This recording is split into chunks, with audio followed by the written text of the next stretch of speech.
शुभमुरारिसुरार्चितलिङ्गं निर्मलभासितशोभितलिङ्गम्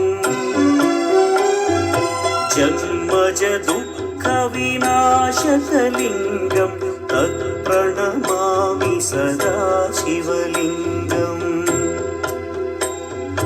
देवमुनिप्रवरार्चितलिङ्गं कामदहन करुणाकरलिङ्गम् रावणदर्पविनाशकलिङ्गं तत्प्रणमामि सदा शिवलिङ्गम्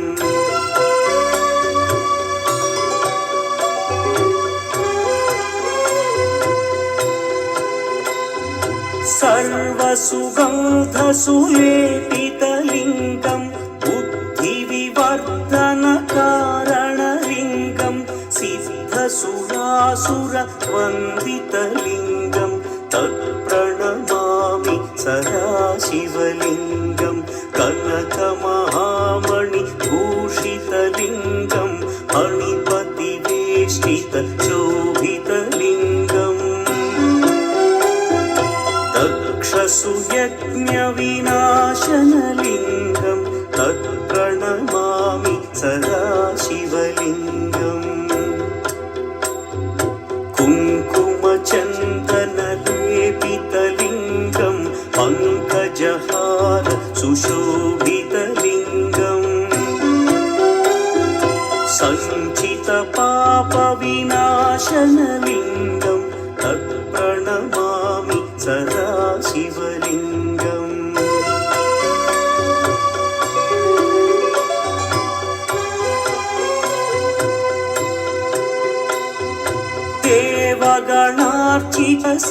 देवगणार्चितसेवितलिङ्गं भावैर्भक्तिभिरेव च लिङ्गं दिनकरकोटिप्रभाकरलिङ्गं तत्प्रणमामि सदा शिवलिङ्गम् अष्टदलोपरिवेष्टितलिङ्गं सर्वसमुद्भवकारणलिङ्गम्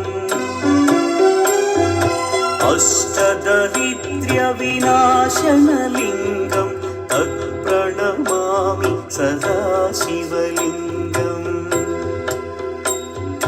सुरगुरुसुरवरपूजितलिङ्गं सुरवनपुष्पसरार्चितलिङ्गम् परमपदं परमात्मकलिङ्गं तत्प्रणमामि सदा शिवलिङ्गम् लिङ्गाष्टकमिदं पुण्यं यः पठेच्छिवसन्निधौ शिवलोकमवाप्नोति शिवेन सह मोदते।